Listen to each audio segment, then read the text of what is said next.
अस्सलाम वालेकुम दोस्तों, आज की वीडियो में हम कुवैत के कुछ अहम तरीन खबरें जो हैं वो आप तमाम दोस्तों के साथ शेयर करने वाले हैं। तो अगर आप कुवैत में रहते हैं और कुवैत के हालात से बाखबर रहना चाहते हैं तो इस वीडियो को आप शुरू से लेकर आखिर तक जरूर देखें। दोस्तों वीडियो पसंद आए तो लाइक और शेयर जरूर करें। चलिए दोस्तों भी बढ़ते हैं अपडेट की तरफ। दोस्तों पहली खबर यह है कि कुवैत में जमाल अब्दुल हमीद खालिद अल मतवा ने अप्रैल, मई और जून के महीनों के लिए 25% किराया में छूट फराहम करने का ऐलान किया है।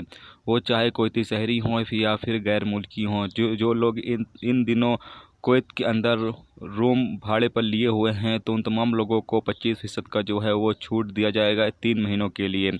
याद रहे कि उन्होंने कहा है कि अभी जो कुवैत में हालात हैं बीमारी की वजह से और पूरे मुल्क के हालात तो बीमारी की वजह से यानी कोरोना वायरस की बीमारी की वजह से काफ़ी ख़राब है।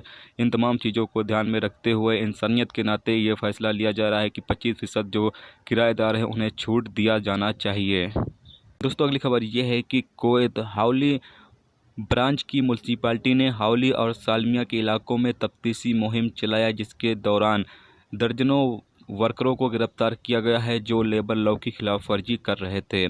याद रहे कि ऐसे तमाम लोग कुवैत के अंदर जो लेबर लॉ की खिलाफ वर्जी करते हैं उन्हें कुवैत से रिपोर्ट कर दिया जाता है।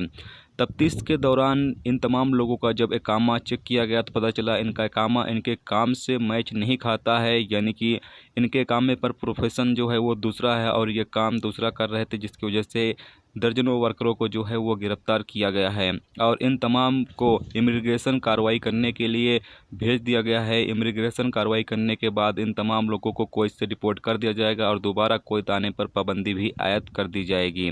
याद रहे कि ऐसे तमाम लोग जो लेबर लॉ की खिलाफ वर्जी करते हैं उनको कुवैत की तरफ से माफ़ नहीं किया जाएगा, बल्कि उन्हें कुवैत से डिपोर्ट किया जाएगा। अगली खबर यह है कि कुवैत म्यूनसिपालिटी की टीम कुवैत के अलग अलग इलाकों में अलग अलग जगहों पर जाकर जो दुकानें हैं उसका दौरा कर रही हैं और कोई भी दुकान जो कोरोना वायरस को लेकर रूल्स रेगुलेशंस कुवैत हुकूमत के ज़रिए बनाए गए हैं, अगर उसकी कोई भी दुकानदार खिलाफ वर्जी कर रहा है तो उसके खिलाफ सख्त कार्रवाई करते हुए दुकानों को बंद कर दिया जा रहा है। तो ये तो दोस्तों कुवैत की कुछ अहम तरीन खबरें जो आप तमाम दोस्तों के साथ शेयर की गई। तो उम्मीद करता हूँ दोस्तों ये वीडियो आपको पसंद आई होगी। पसंद आई तो लाइक और शेयर जरूर करें। चैनल पर नए हो तो चैनल को सब्सक्राइब करके साथ में बेल के आइकन को जरूर प्रेस कर दें, जिससे जब भी मैं कोई न्यू वीडियो डालूँ उसका नोटिफिकेशन आप तमाम दोस्तों को मिलता रहेगा। चलिए दोस्तों मिलते हैं नेक्स्ट वीडियो में नेक्स्ट टॉपिक के साथ। जब तक कि अपना ख्याल रखें। खुदा हाफिज़।